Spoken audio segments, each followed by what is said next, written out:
this year. So welcome to Oshwal Academy, Nairobi Primary. We look forward to another great innings with you all. Thank you very much. Good morning, children. Children in the house, give me yes. You guys made it so beautiful last time, and I actually went back to Mrs. Anjana and I told her we have to do this with parents, and we have to do the same topic with parents.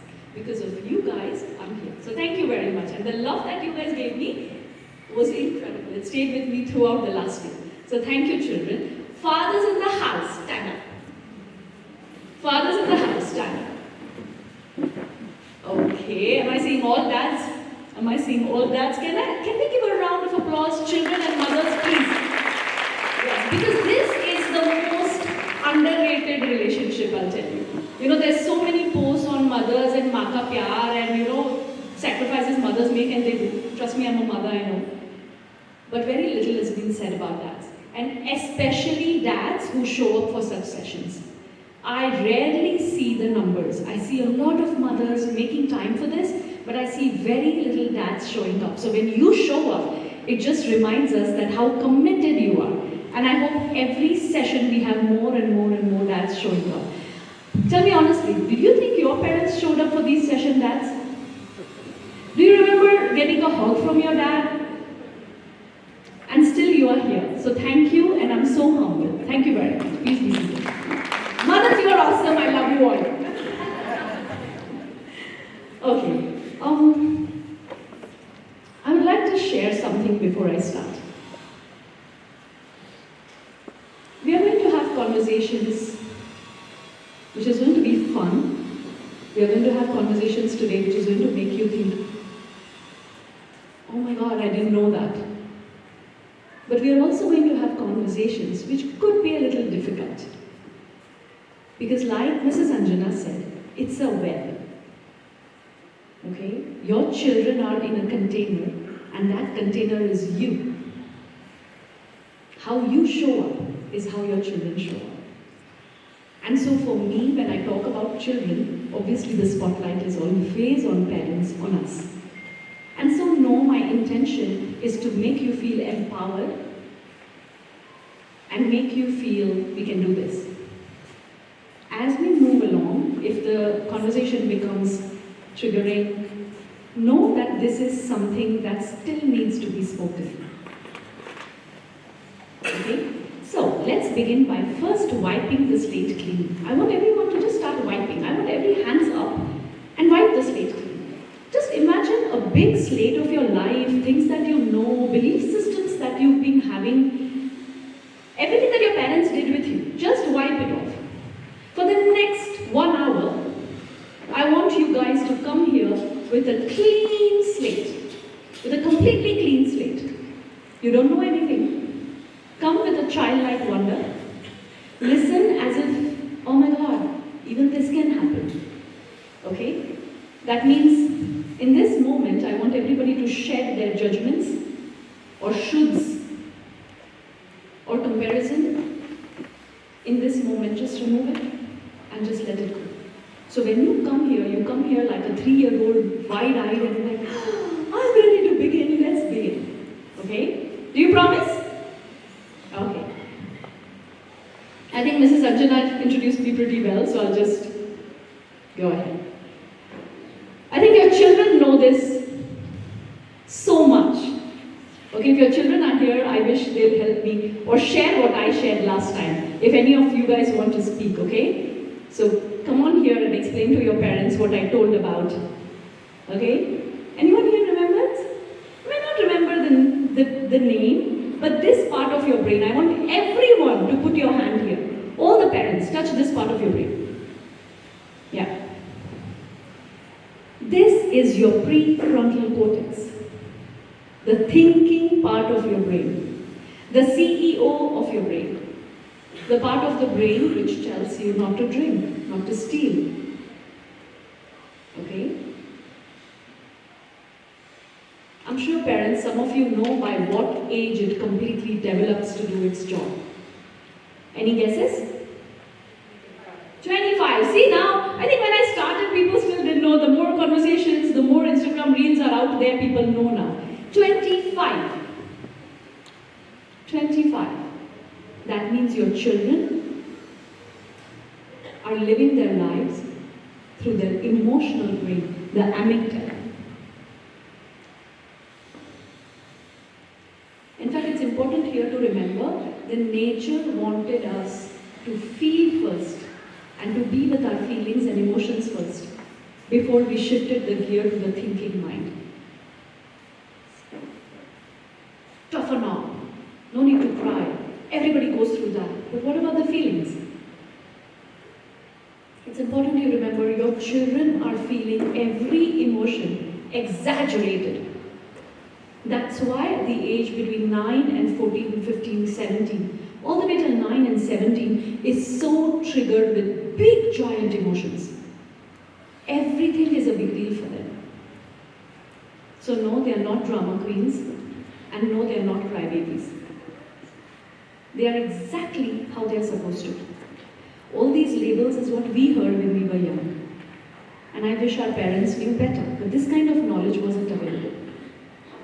So number one, know that your children are going to have big giant emotions.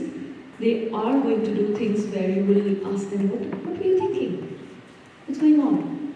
Who does that? Children do that. They are children.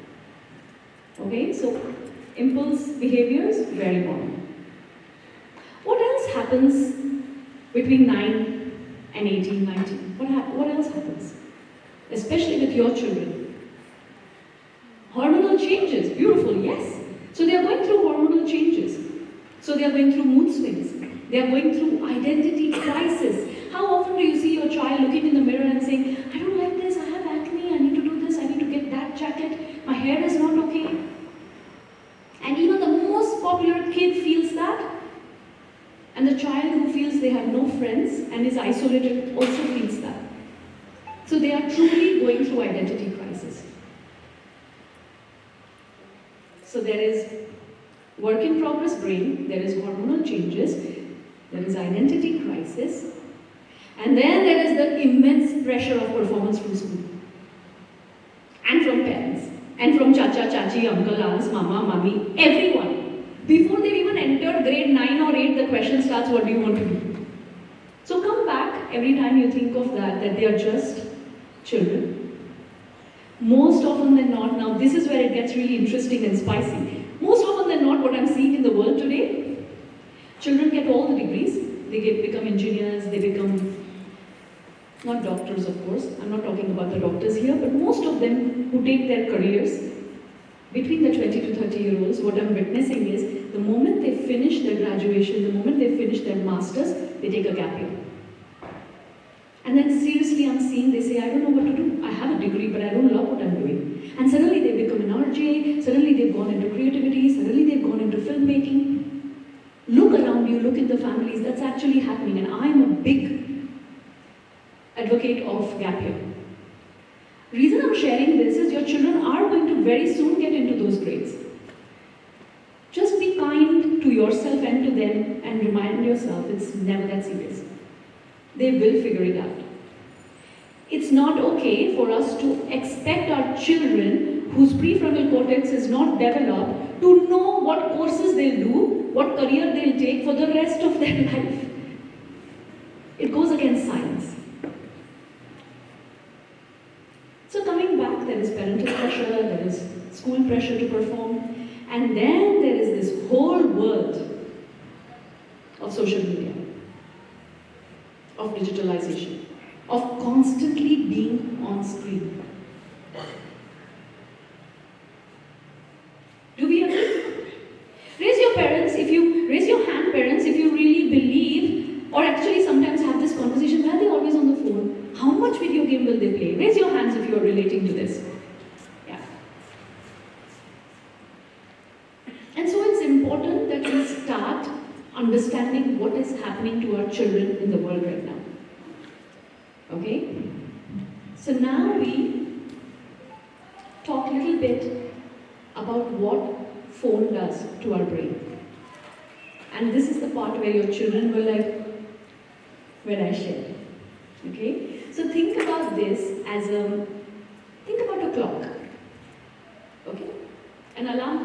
small clock, that's the circadian rhythm in our brain. The job of that circadian rhythm, the alarm clock, is to inform the rest of the organs it's time to sleep. Now our ancestors, the hunters and gatherers, they used to work whole day, come back home at 6, and then sit around the fire, talk, tell stories. That was talk therapy. And then as the sun goes down, they went to sleep. And that's why they lived so much longer. If you look at the ancestors, the lifespan has always been long. It's now that it's shifting. This is a cue, parents, to know that our brain is not evolved for this level of digitization. This is a shock to our brain. Our brain is not evolved for the blue light. Today, scientists and experts are sharing this, that when you go to bed like this, being on phone, blue light, tablet, not Kindle, barring the Kindle, any screen, if you're watching series, you're watching TV, you're being on phone, you're being on laptop, any screen, your circadian rhythm is, then you think you're sleeping. But it takes about 3 to 4 hours for the rest of the organs to get the message, oh dude, it's time to sleep. And it gets more interesting. When the organs are not rested, our brain actually stops the sleep hormone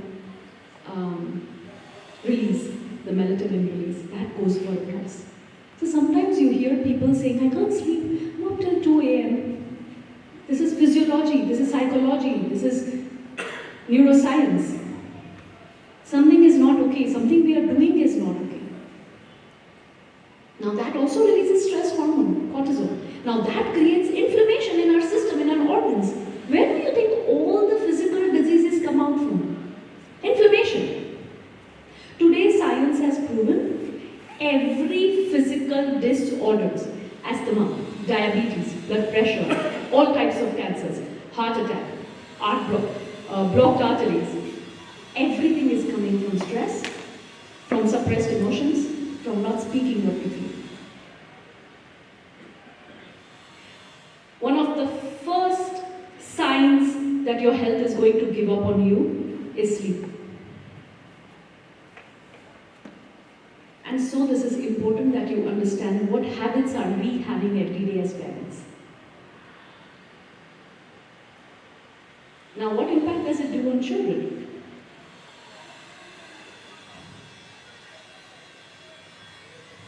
I work with adolescents. It's almost a decade of my work now. And it's very interesting and shocking what I'm going to share with you now. When people say, you look for the statistics of anxiety and depression, the statistics will show 4 out of 10 children are dealing with anxiety, panic attacks. Do you believe that? Yes, no? Raise your hand if you believe that. What if I tell you it's 10 out of 10?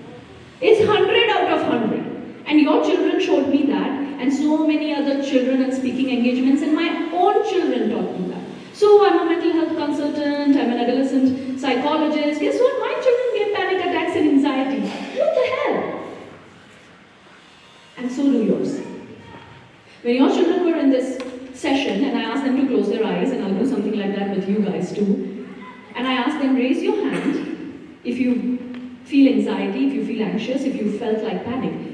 Every kid raised their hand. Not only your children, every school I go to, every speaking engagement I go to, every one-on-one I have. Now this is scary. Such young children getting anxiety. And so according to me, although this is here, and this is science-based, everything that I speak is science-based,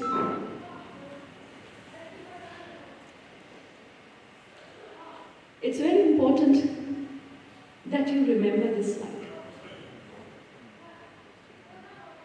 It's very important that you know that something shifted when COVID happened. Something shifted when COVID happened. And I can guarantee this because I've read some studies, but I can guarantee this of what I'm seeing as a living experience. If we were to put the brain scans of children who were 12, 13 to 19-year-olds during COVID, and then if we were to put the brain scans of 25, 30 years old, pre-COVID, when they were teens, I can challenge you, something has shifted in their brain. Because nobody paid attention to the first-hand devastation that happened to teenagers and children during COVID. The world was dying, people were scared, people were stressed, jobs were being, taken over. The whole family was under one roof.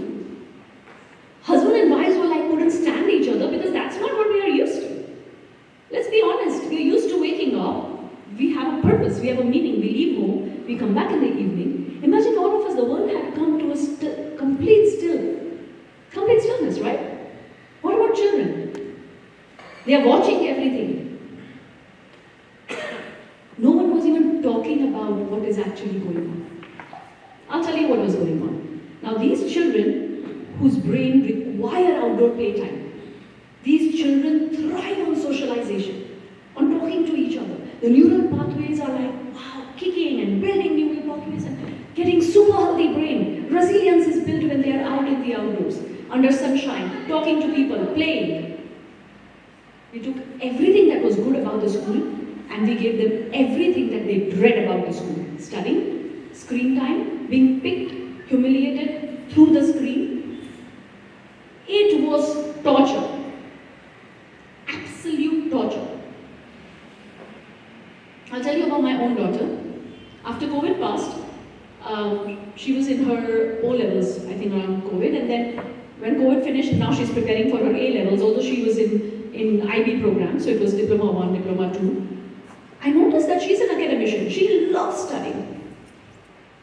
But I noticed that around her final year, now this is after COVID, she just wasn't able to study in her room. And I'm like, I don't know what's going on, and she will have this anxiety, and I'm like, okay, now let's shift it. Do you love studying? She loves studying. Okay, let's go out. So I said, okay, why don't you find a cafe of your choice, a green space, put your laptop and study. Throughout her last 4 months, she used to go to this cafe and just study there. Guess why? She loved it. She thrived. She was a valedictorian and all that, blah, blah, blah. Why? Because that room reminded her of the physical experiences, what she went through during COVID. Your body remembers. That's what your children are going through. So when they are telling they are feeling anxious, when they are saying they are not feeling okay, it's real. They're not being weak. No, your children are not weak. They're not emotionally weak. And I'll tell you what's really going on. As long as we are ready to listen to what they have to show us. So you've got to understand that this is the first-hand impact too much of screen has done to our children's brain. The last part here, which talks about impulse control, the last slide here. Impulse control is connected to your prefrontal cortex. Everyone remembers the prefrontal cortex? Yeah? This is now very interesting. If you have any addiction in the family or extended family, somebody who has a smoking addiction, somebody who has a drinking addiction, drug abuse, substance abuse, let me tell you, every family has one of these. Every family has either a case of addiction, or blood pressure, or diabetes, or cancer, or COVID. Every family has this right now. This is the state of our lives as adults, as people. And addiction is born out of weak impulse control. People don't know this, but when I work with addiction, especially I work with dads, and sometimes mom, when it comes to addiction and addictive behavior, people don't understand. The first thing I've known and I've understood is addiction starts in your teenage years. Because your brain is not developed. Impulse control is not yet strong there. It's the best time for something external to come and take over and get cemented in your brain, in your neural pathways. Whereas you grow into an adult, it becomes part of your brain biology. If you have older children in the school, or if you have older nephews and nieces, teenagers like 18, 19, 14, 15, 16, 17, look around and see the immense increase in the cases of vaping and marijuana use. That's addiction.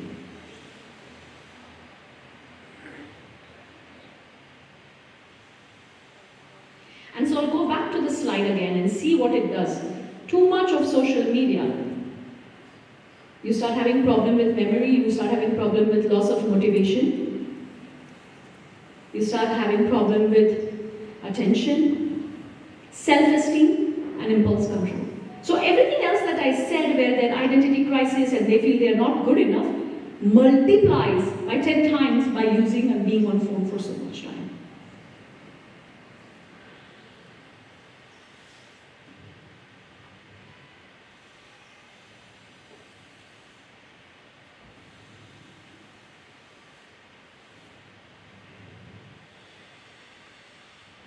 And so we are going to shift the spotlight a little bit on us now. Know that what we want from our children is what we have to practice. If we want our children to be on time, they need to see a parent who is always on time. If we want our children to keep their room clean or make their bed, they need to see parents who do. So if we want our children to not be on the phone, they need to see parents who are not on their phone. And so let's do a quick test. I want everyone, chin down, eyes closed. No cheating. Chin down, eyes closed.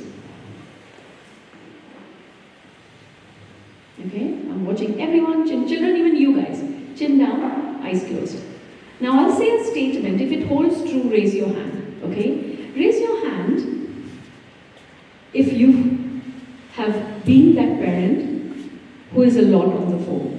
Would your child say that? Okay. Put your hands down. Raise your hand if you eat meals while being on phone or TV or watching screens. Okay. Raise your hand if you have social media apps like Facebook and Instagram and everything. Raise your hand if you have any, or WhatsApp. Raise your hand if you bring work home and after 6, 7 p.m. you're on your laptop. Raise your hand if you also doom scroll. Doom scroll is when you're constantly on a certain app and you just keep sliding and watching reels or posts or yeah. Okay. Raise your hand if you notice your children telling you, Mom, you're not paying attention. Dad, you're not listening. Okay. All right, open your eyes. And welcome back.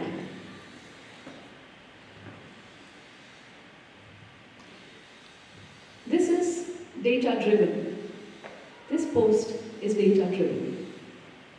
When I work with children, even your children, one of the things that they shared in their question and answers is, Miss, will you have this conversation with our parents? Miss, my mom, when I'm talking to her, is always on phone. And she tells it's important. Of course it's important. Of course it's important.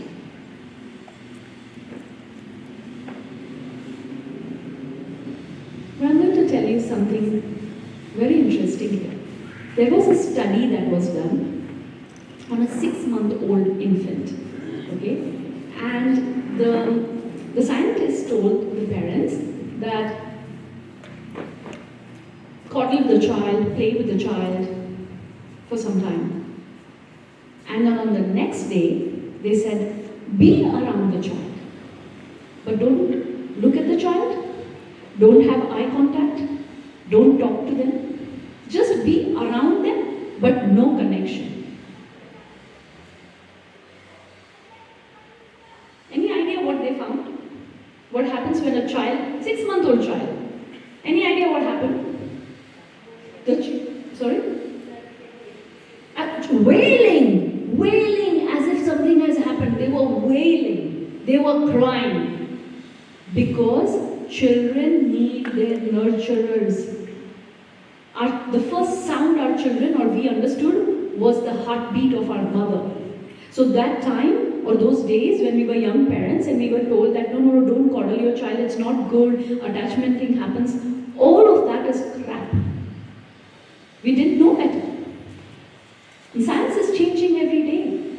Today it's being told that we really need to hold on to our kids. We need to hug them. Even a 13-year-old sleeping with you is awesome. Take it from me. Take it from me. Not because I know better, because I've done every master's paper when I was doing my master's on everything to do with children and adolescents. Children whose parents hold them, hug them, kiss them, cuddle them. Those children's brain are far more resilient. Don't stop doing that. They're never big. They're never going to be big. And so it's very important that you know that you need to be present with your child. So when your child is talking to you, one of the first things you need to do is put whatever you're doing aside and give them attuned attention, which I am giving you and you're giving me right now. Because when you don't do that, they feel they are not loved enough. They feel abandoned. Ask yourself, when you were a child and when your mom went away, how did you feel? We didn't like that. We took it. We didn't have a choice. But we have a choice today as parents. So promise yourself this. Of course we have work. Of course we have important needs. There's always a moment to say, give me 5 minutes, I'm coming back to you. Give me 2 minutes. Communicate. Communicate that I am on something important and I will be with you.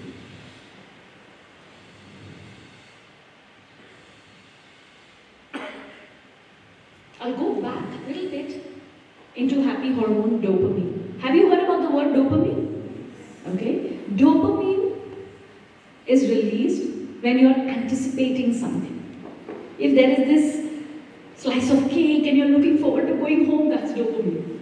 If your friend has come from somewhere and you're looking forward to meeting, that's dopamine. So it's also the instant gratification impulse control hormone. It's very tricky. Dopamine is very, very, very tricky. So that doom scrolling, when you raise your hand, or sometimes that ping comes and you can't wait to see it, that's also dopamine. And so what happens is when you and your children are on phone so much, all our dopamine gets sucked into that activity in that moment. So every time you've been on phone for 30 minutes, 40 minutes, 1 hour, or TV or back-to-back series marathon, or on your laptop for many hours, all your dopamine is gone. Now, brain doesn't have a mechanism to produce dopamine that easy. What does it do then? What does it do? So imagine, your dopamine is gone, you're not feeling happy, you get edgy and irritated. What will you do? You will go back into the same habits that will bring in that dopamine hit. That's where the addiction starts. That's why phone addiction is a real thing. Or any addiction is a real thing. Because your brain needs that hit. So we have to be very mindful, where are we actually allowing our dopamine to be used? This is very, very, very important here, guys. certain kind of lifestyle which I will share, I promise you, no diseases, no mental health problems will ever touch you. And all of this is in our control. It's about just changing our habits. Now it's where we are going to talk about dopamine dump and dopamine drips. Dump is when in one moment, all of it is gone. And now look at those activities. Do you fall in that? Do you notice yourself in the dopamine dump? And then how can you replace it with the dopamine drip habits? This post is by a phenomenal doctor called Dr. Inman. He's a celebrity psychiatrist to Miley Cyrus and Justin Bieber, and he does phenomenal work in mental health and neuropsychiatry. If you are a reader, buy some of his books.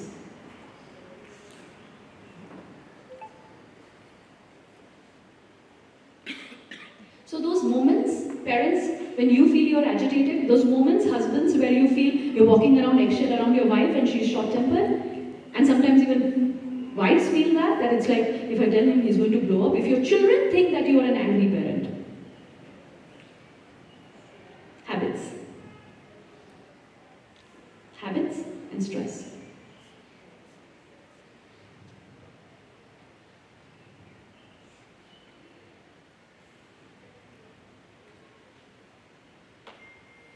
I'm going to shift your attention now a little bit towards your children and what they need. Okay? So your children need to feel seen, heard, accepted, validated, understood. Your children need to feel heard. So when they say you're not listening, you're really not listening. So they need to feel heard. They need to feel validated. Oh my God, I recognize this is happening to you. That's me. That math teacher shouldn't have done that. Validating. Understanding. If I ask your children, do you feel your parents understanding? What would be the answer? Go home and ask them today. Do you think I understand you? Do you think that mom listens to you, dad listens to you? Be very honest. Give them a safe space. Let them speak their truth. Easier way to remember this is 4 A's. There is attention. Attention is what you're giving me now and what I'm giving you now. Attuned attention. I'm with you. Okay? Affection, hugs, snuggles, cuddles. Appreciation, not when they are achieving. We all do that, great, trust me. But on days that they are failing, appreciate them. So yeah, sometimes dads, mothers ask me, you want me to appreciate when they fail? So they love to fail. No, they don't. But, do you remember when you failed in your life? Go back to that moment. Ask yourself, how did you feel in your gut? It's like someone has punched you, you feel so small, you want to hide. Am I right? What do you need that time? Someone to hold you and say it gets better. And I'm proud of you on a bad day. Because I know you'll rise back. So appreciation and acceptance. Acceptance of who you are. Or do we always nitpick and judge? Why your friend always gets 10 A stars? What are you doing? You're with him but you don't get that. Why you both go to the same tuitions, you don't get those grades? Look at so and so. Look at our times you're comparing. That means the moment you compare, you're not accepting them for who they are. So they need these 4 things. Now it's interesting. I know all of us are not doing it because we were not raised like this. So this would be like Greek and Latin, like, what about us? We never got it. True. But tell me now, what is happening when they are not getting this? Because this is their survival need. They want to feel seen and heard and understood and validated. So when it doesn't come from the container, from the web, from the family, is where they lean out. And who do they lean out to? Friendships. Friendships.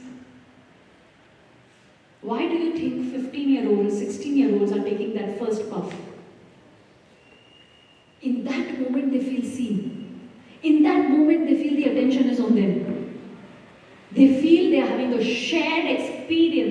Are we having a shared experience even on dining table these days?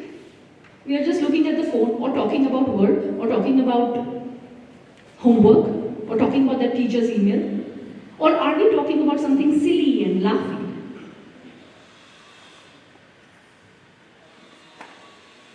And I think friendships are great. But now it's time for you to know that all children are mean. And they are not wise because they are children. Because their prefrontal cortex is not developed. So don't be so sure that my child will get all best friends. No. They may not.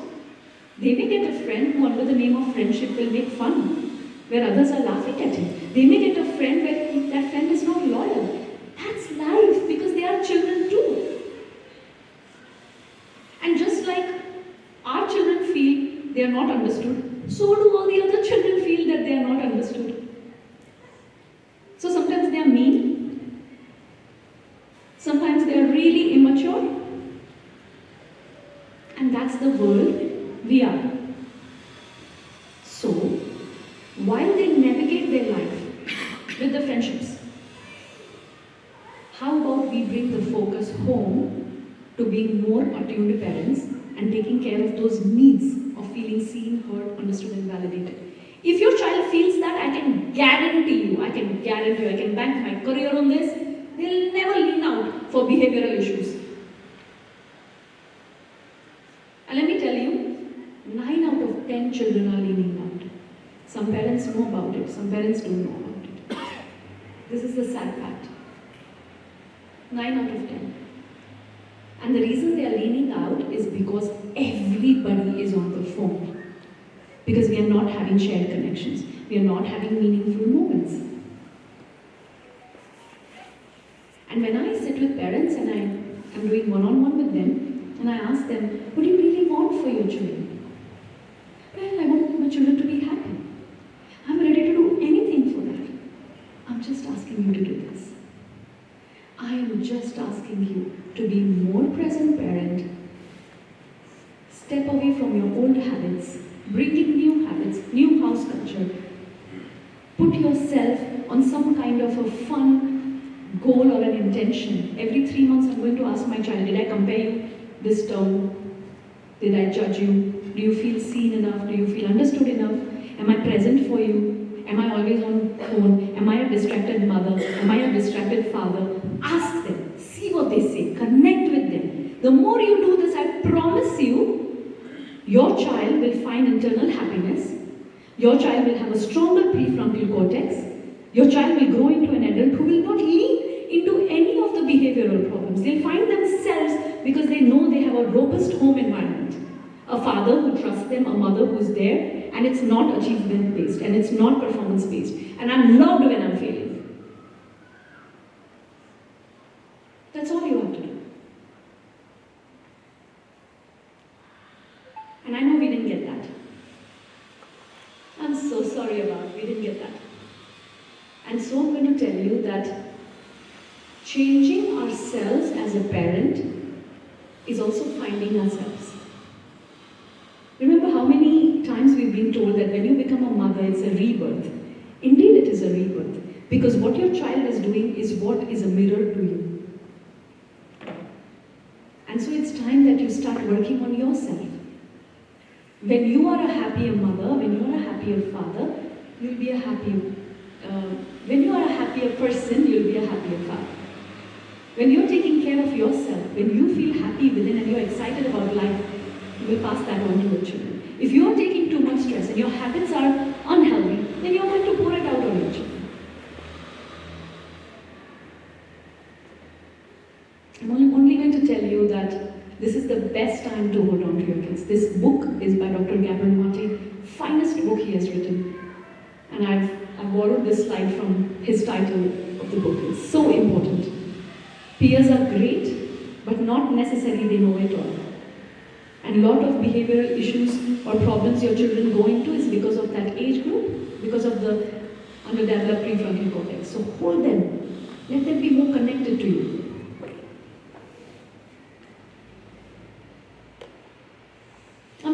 at the end, and I just have two important messages. This guideline is for parents. You don't need to screenshot it because I have brought it as a takeaway, so you guys can take it home. It's the best way. I gave one to your children, and now I'm giving one to you. But the one that I'm giving you has not only this, it also has the guidelines for children. Put it somewhere where you become like an accountability partner. Let your children play a game with you and say, Dad, you're doing this. Dad, I just saw you in this. Okay, but I also saw you. Okay, let's have a Sunday detox. Let's go for walks in the evening. Let's play games.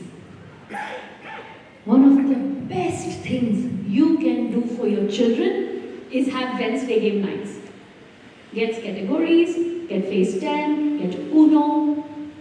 One of the best way to connect with them is by playing games. Best way to connect with them is by baking, being in the kitchen, trying a recipe.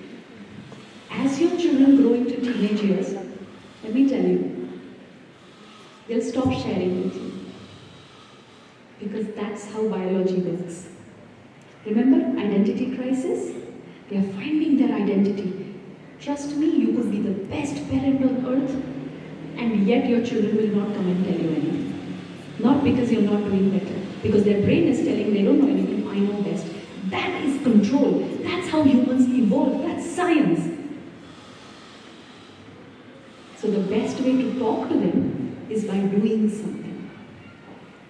If you have a teenage who's 15, 16, try bringing in something. Lego. While Lego, they'll share stories and you'll be like, while folding laundry, they'll share stories. While coloring, they'll share stories. While knitting, they'll share stories. But if you ask them, what happened to that friend? I got a call from school, this happened, they'll say, nothing. I don't know. You talk to teenagers, trust me. First sentence from their mouth is, I don't know. Trust me, I do this for a living. And I have two of my own who are thankfully almost out of teenagers now. You tell them anything, I don't know. You ask them anything, I don't know. But you tell them anything, I know. Mom, I know. So it's a trick, it's a lot of hard work. But then again, don't we do everything just for our children? Isn't it worth it? If I promise you a generation who will not lean into vaping. I promise you a generation who will not have panic attacks and migraines. If we all come together as parents and be more mindful and spend time with them. So when I say time, let me be also specific. All I ask is 20 minutes. 20 minutes in a day. Promise me that's 20 minutes and mom 20 minutes. 20 minutes with one child and 20 minutes with another. And if you have 4 children, God bless you, but still 20 minutes. But still 20 minutes. That's all I ask. And in those 20 minutes, no phone, no conversation around school, no conversation around homework, no giving gyan, no giving wisdom. They don't want to listen. They think it's lecture. But just listening. Tell me more. How can I help? Do you want my insight?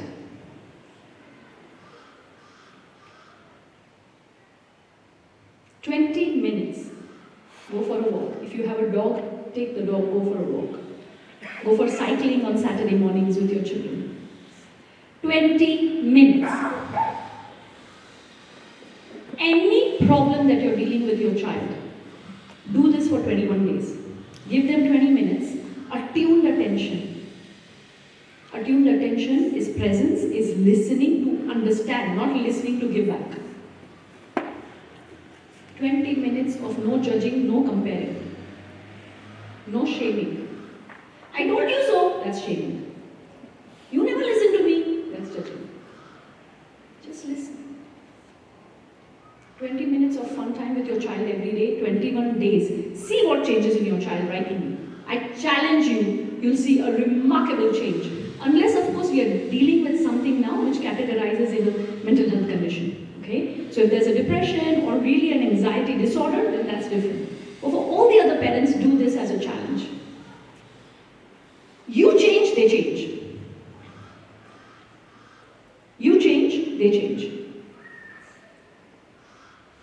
House rules on screen time, you already have the takeaway. Teachable moments is when you share with them you failed, not how you were an A star. They don't want to know that. They know. Tell them moments when you made a blooper today, not in the past. We always have a day where we thought, what was I thinking? Laugh about it. Share them. Let them see the wonderful you. Trust me, what I listen from your children is my dad always shows that he's so strong. I wish someday he would tell me he feels like crying. And I know dads, you feel like crying. I've worked with you. I know you feel. I know sometimes you feel lonely too. Just talk to them. Mothers, you don't have to be strong. Please. Strength is so underrated. Strength is in crying like a baby. That's strength. Being a mess is strength. Because when we cry, all those emotions are out. And then we feel lighter, and that's where the Shakti, the power, the radiance comes in to fight back again. Because that's life. Right? So let your children see the wonderful you. Especially this generation of parents, it's not easy. We are dealing with addictions. We are dealing with separations. We are dealing with infidelities. Oh, we are dealing with a lot. We feel alone. But today is the time we say that mental health and therapies means growth. It's not that I need help. Everybody needs help. But the day you seek help because you know you need to change something and your traumas are holding you back, everybody has trauma, by the way, including me, you'll find a different you.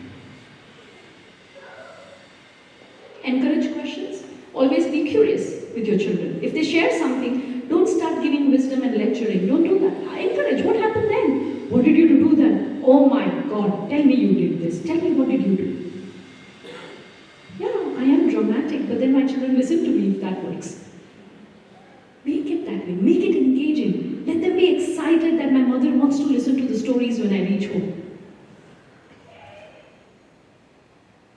Allow difference of opinion. This is the most important for me, parents. Very important. I get parents sometimes in group sessions and in one-on-one sessions where they say, I want my child to be confident. I don't know why he's so talented, he has so much potential. I just want my child to be confident. I don't know what happens. He can't speak then. I'm like, does your child speak the truth on the dining table? Confidence is not being able to speak in front of others.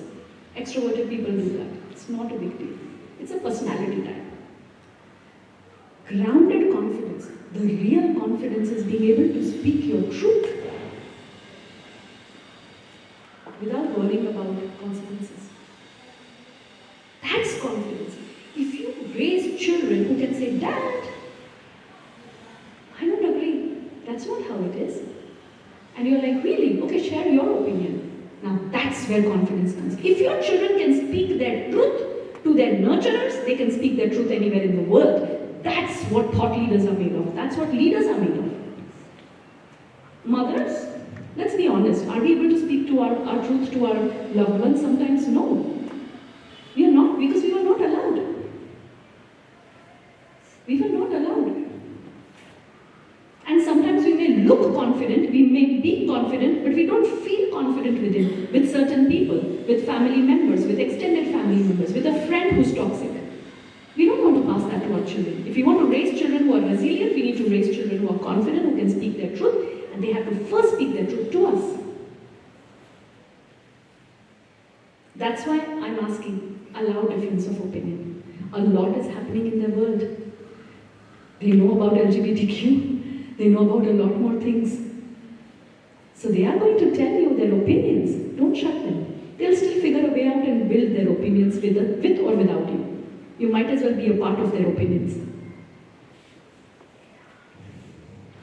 Educate together, watch podcasts together, read together, giggle together, learn together, knit together. Let them teach you how to dance. Let them teach you a video game. Be silly. Honest experiences, yes. When you fail, when you are hurting, when you feel like crying, when you are having a bad day, when you are having a fight with your spouse, please mention it to them. Yes, we are fighting, but we'll figure it out. When you have a rowing match in front of them, they anyway know. And I know we are human beings. But sometimes, go for a walk with your spouse and figure it out. And tell your children, Dad and Mom are having, because that teaches them this is how relationship is. We can have conflicts and then we come together. Right? Last but not the least, when your child says, I'm bored, brilliant. Boredom breeds creativity. Best ideas are coming from feeling bored. How many of you agree that you've got best ideas in the shower? Oh, I got downloads. Yeah. Because you're bored. You're just standing. The apple, gravity.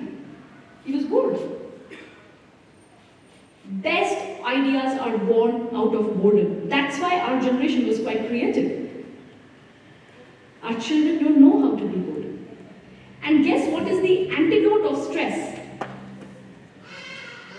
What is the antidote of stress? Creativity. So even parents, you get into a painting class. Do something which is creative, even if it is once a month, and you will see how happy you start feeling for yourself. Okay? I think I am at the end of my session. And that was a lot of deep conversations, I know. But feel free to now ask me questions if you have any. Oh, I love your children. They were like, miss me, miss.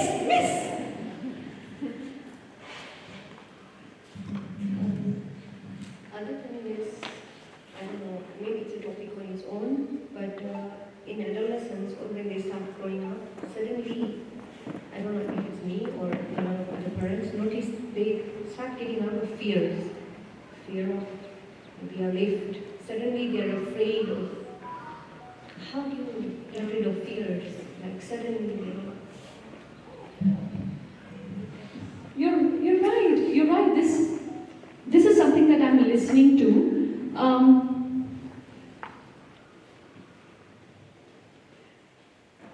Well, know that anxiety is nothing but fear. Okay, so that's number one. Number two, if you have genuinely noticed that this is now absolutely unusual of your child, he was never scared of lizards and now he can't stand the lizards, then it's time to just seek a consultation with a professional. Okay, it could be me, it could be a psychologist. It's no harm checking out where is the fear born from. Because it does grip their lives. Okay? Even if you don't do anything about it, usually it will pass. But the fear that stops you from, or stops your child from living a successful life, like balanced life, where they are not going to school, they're just cocooned in their room. Where you start noticing that other areas of their life is getting impacted, definitely seek a therapist.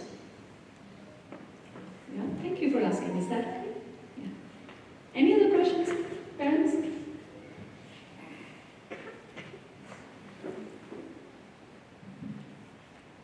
Thank you. I think that has been very eye-opening.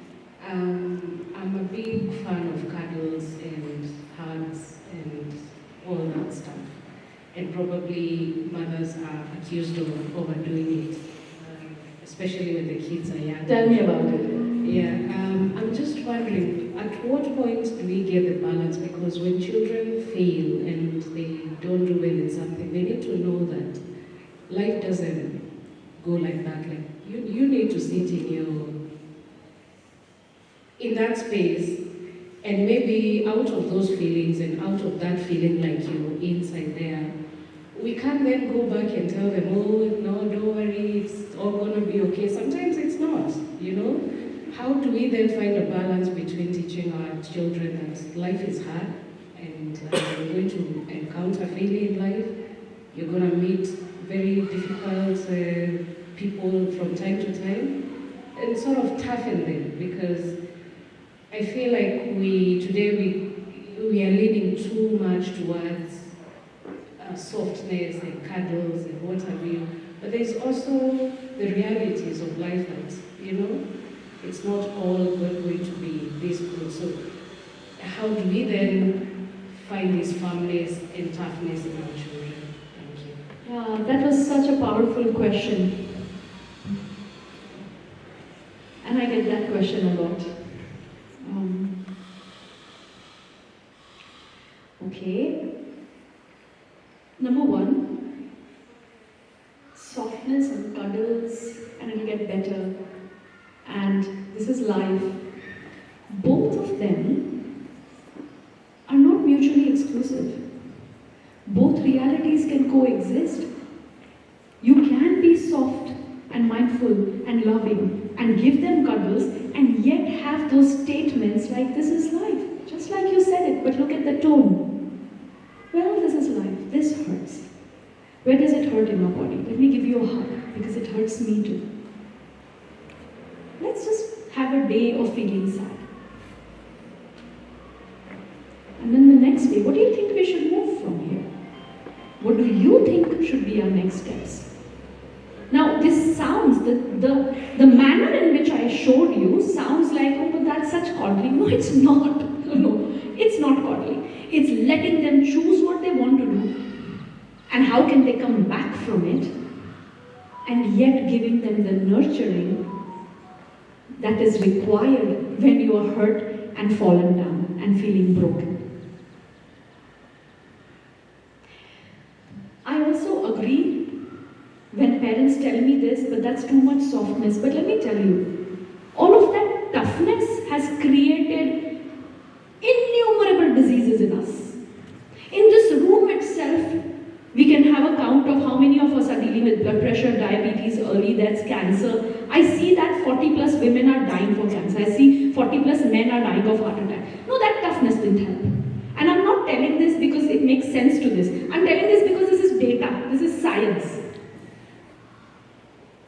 So yes, somewhere if we think that, oh, but we were resilient, we were not. We were fearful. We were suppressed because our parents didn't know better. The need was survival, which is food, shelter, clothing, education. Food, shelter, clothing, education. But we don't need that right now. If your children can afford this school, trust me, we are not running for food, shelter, clothing, education. It is there. The times have changed. So is attention, affection, appreciation, and acceptance a survival need. It's an emotional need. And today, all diseases, mental health or physical, are coming from suppressed emotional needs. Lack of emotional needs being nurtured. So we really have to do it right.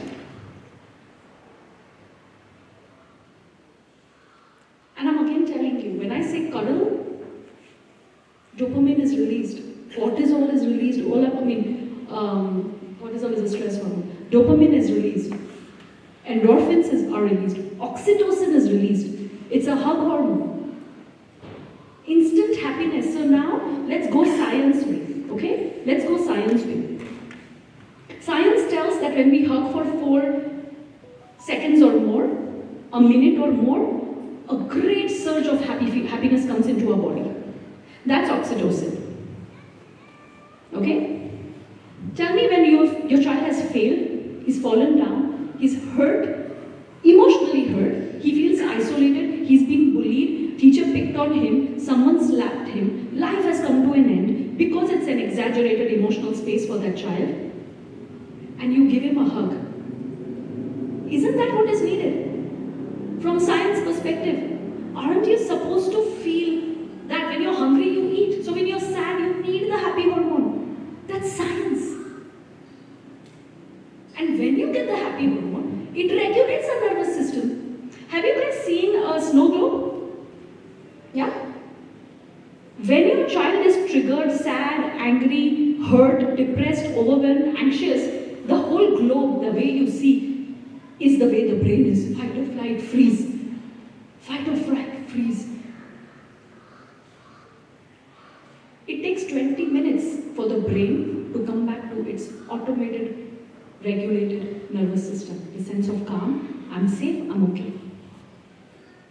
When you hug them, when you coddle them, when you love them, when you speak words of appreciation and kindness, it builds a healthy neural pathway in the brain. So the next day they have enough force to go back and fight.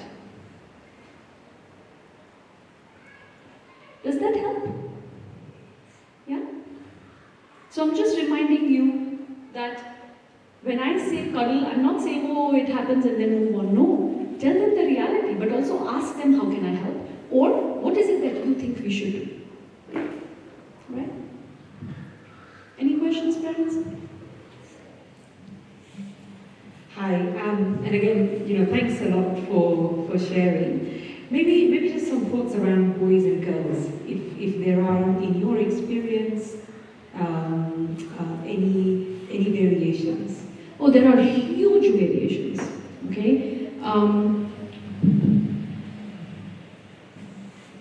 There are huge variations in the way they express, okay? But they feel everything as much as a girl child, okay? They also express more dominantly in the way the masculine energy in your home is. So if they've seen a dad in a certain way, a grandfather in a certain way, they're going to do exactly that. Just like your girl child is going to do exactly that. Okay? Anxiety and anxiousness hits differently for both of them at different ages. In boys, anxiety can be hidden very easily. In girls, at least they'll have meltdowns.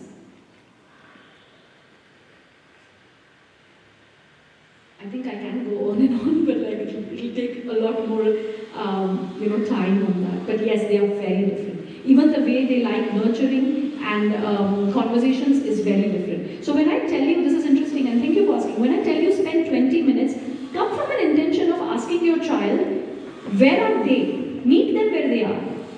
Okay, so ask them if your child likes football. Say, would you teach mom football? And you'd be like, huh? And say, okay, try. That's where you're connecting.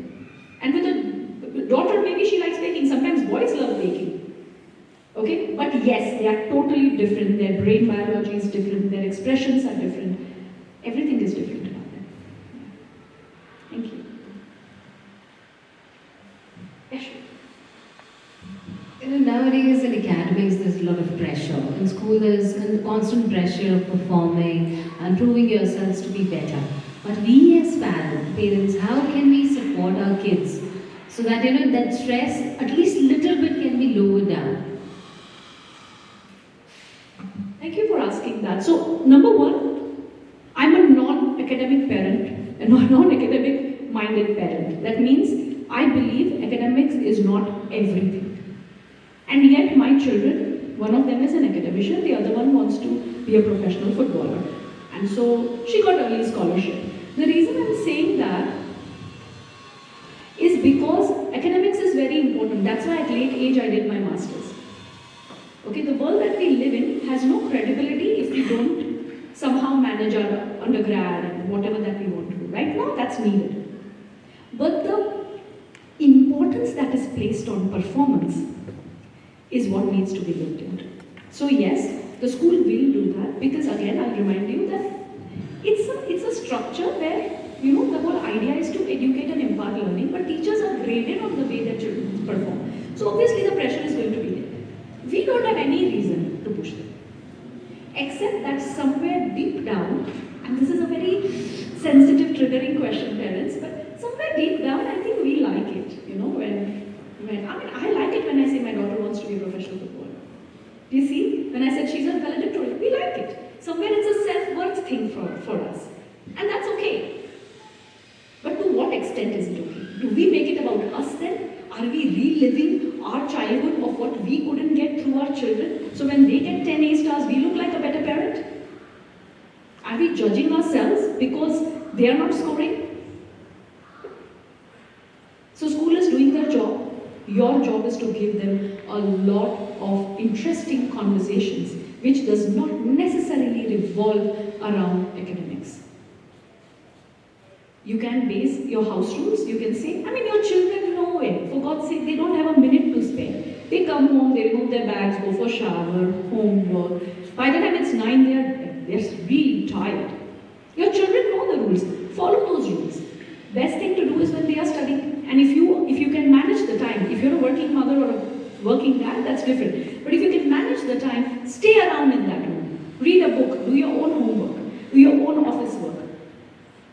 So they feel again a shared experience, but it's not focused on performance. I remind children, even my own, it's never that serious.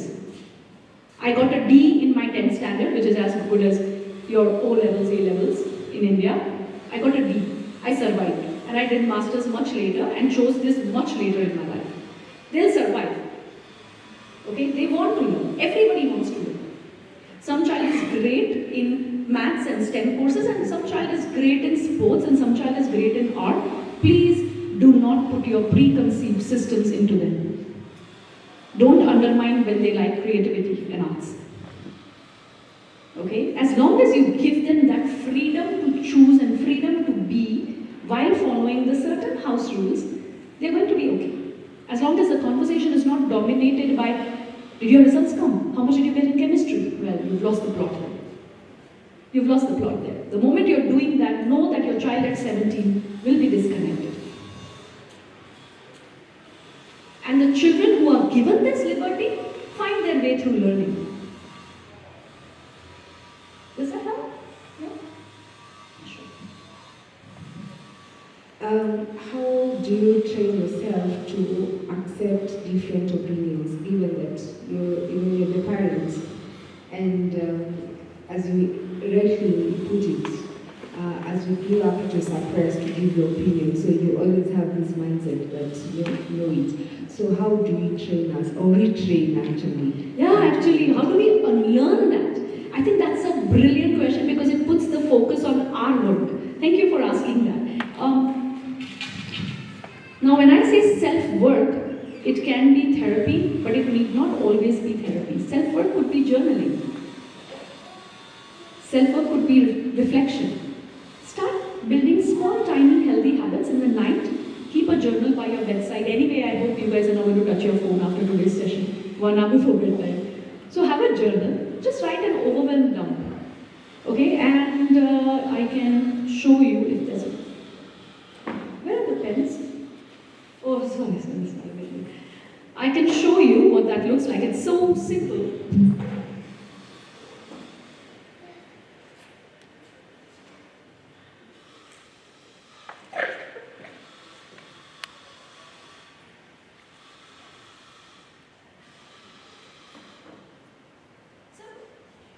All you have to do is just write an overwhelm down. Once you write this, start noting whatever has overwhelmed you today.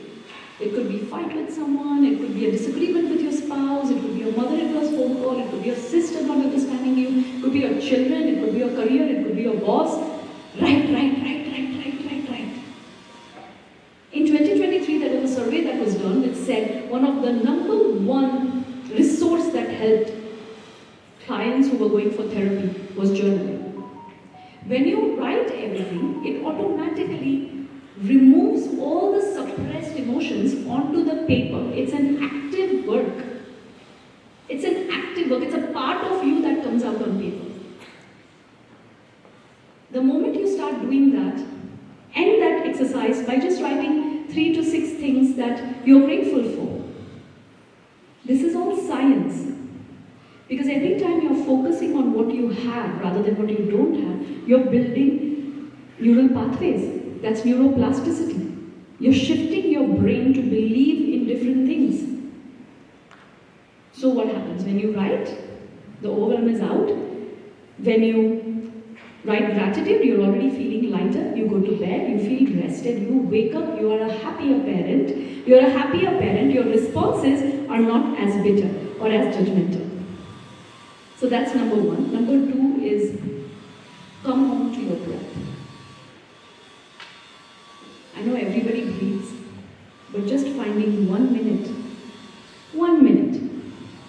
of breathwork practice. It could be box breathing, it could be breath of fire, the Kapalbhati, it could be the Anulom Vilom, the alternate nostril breathing. Completely rewires the structure of your brain. This has been proven through SPECT scans. If you do if you do breath work, even if it is 1 to 5 minutes for 1 month, I promise you, your loved ones will notice a difference in your level of patience. I teach this to children. I do my group sessions on Saturdays. It's called Empower Team Programs. They always have breath work. They always have self-reflection. We have an outdoor space where they play and they become children. And then we pick up a topic like this and we learn together. Breath work is life-changing, guys.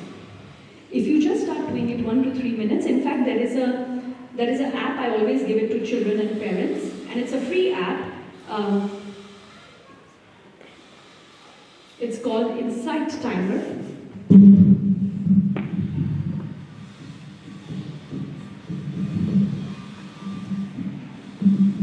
It's a meditation app. You can look for, it's just like YouTube, you look for the most popular ones, the highest played ones, 1 minute one, 5 minute one, breath work, yoga, sound healing. It has like crazy amount of numbers of free meditations there.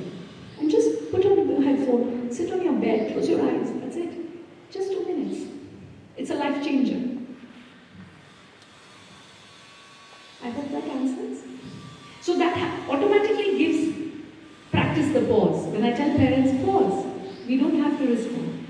They say, but I'm feeling so angry. When you set these practices, it's a lot of hard work. When you set these practices, something changes within you. The way you look at the world changes. So obviously your reactions changes. Yeah. I hope that's fine. Any other question? Sure.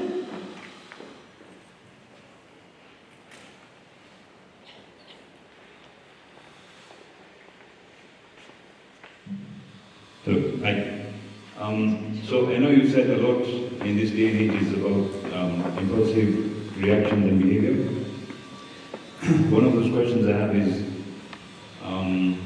times are changing. So we've had, like 2 years back, my daughter was in class 5, had a friend come over and she had a phone with her. Okay? So this is when they were in year 3. There's only so much we can control, or the school can guide parents towards this, and I think we've dealt with it, but I'd just like to know what your take is on it, like kids having phones at such early ages and kids being on TikTok. So my daughter came home and she's like, I saw this on TikTok. I'm like, I did too, but why are you on TikTok, or why do you know about it? You know, like, okay, I even in my giveaway for parents, which has phone rules for children, very clear, don't give them TikTok, don't give them apps until a certain age, please.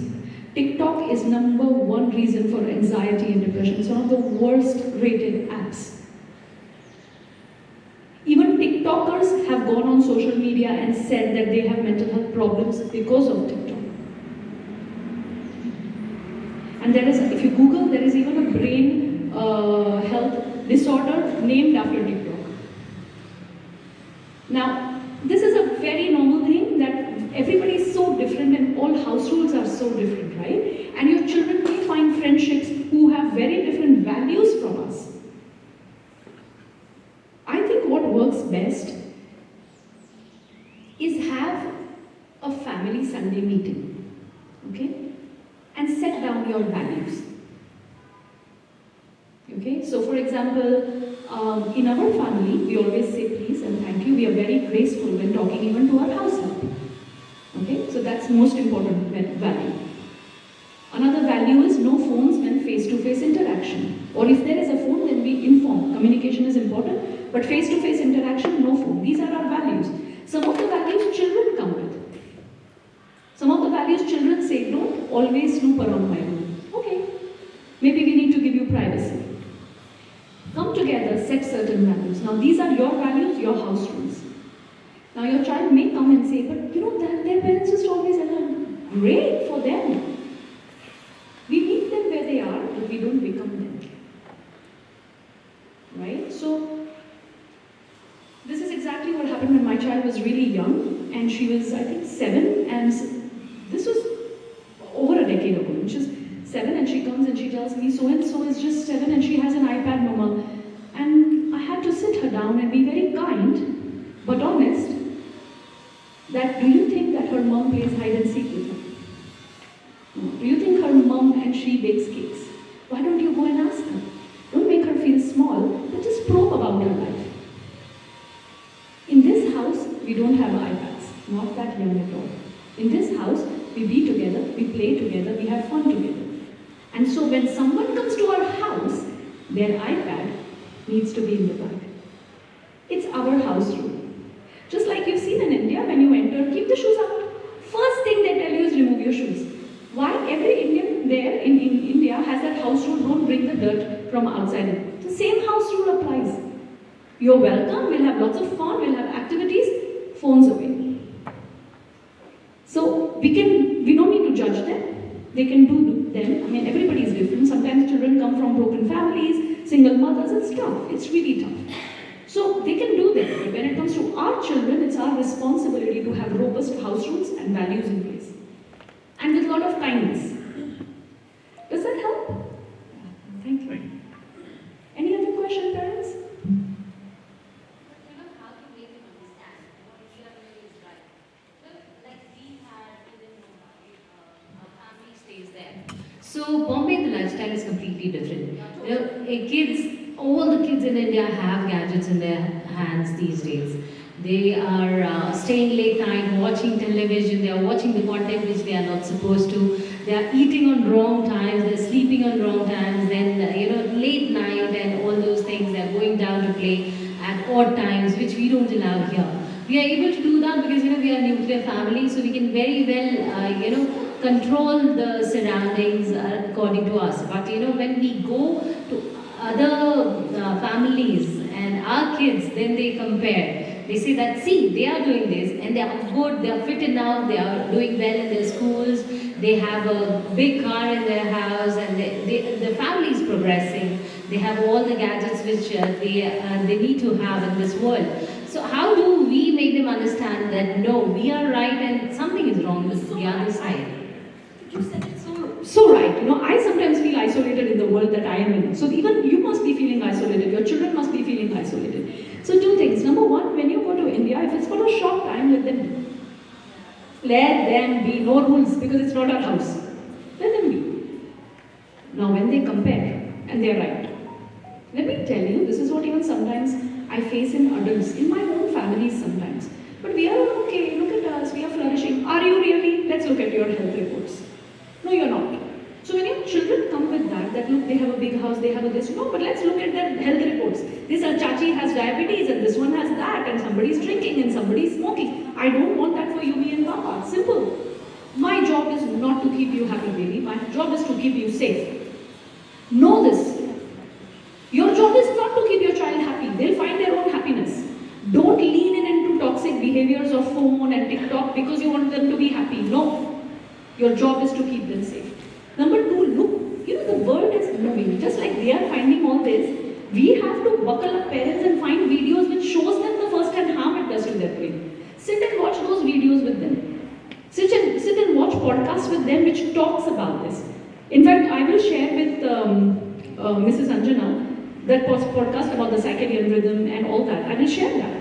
Watch and see what impact it does. Let them go back and say, no, I'm not doing that. I work with children and I work with 20 to 30 year olds. Now this is interesting.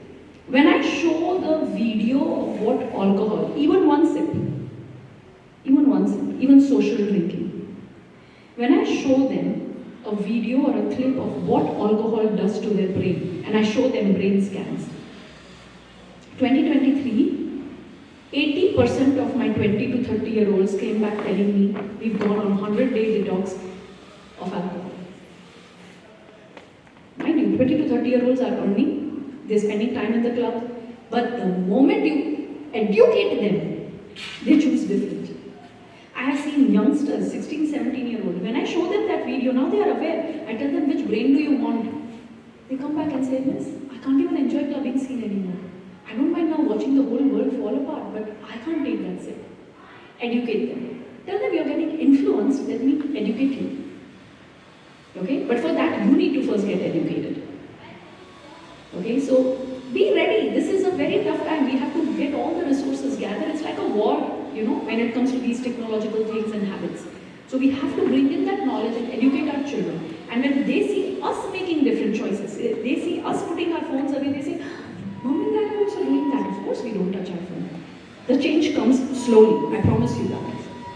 The change comes slowly. It does come though. Yeah? Okay, so I think our time is also up. If there's no more questions, then we can move on. Thank you so much, parents. I really humbled. Wow. What a great session that was, right? I really wish I was sitting there, maybe 15 years back, just as a parent, and taking in all that. But Vinny, I guess it's never too late to start a new journey, right? Even with a 30-year-old and 26-year-old, I can make some changes in myself, right? That's so wonderful. Thank you so much. It was so amazing. And what I like to share with the parents is I think this is a time we need to just introspect after going back homes and look at those areas that she was talking about, starting a new journey. It's all of us. It's not the child alone, it's us too. I think that's the most important message that she was trying to give. Each of us, ourselves and our improvement. Anyway, before we end, I would like to take some feedback from someone parent. Can I request Ms. Payal, please come forward and you can also share your feelings about the session.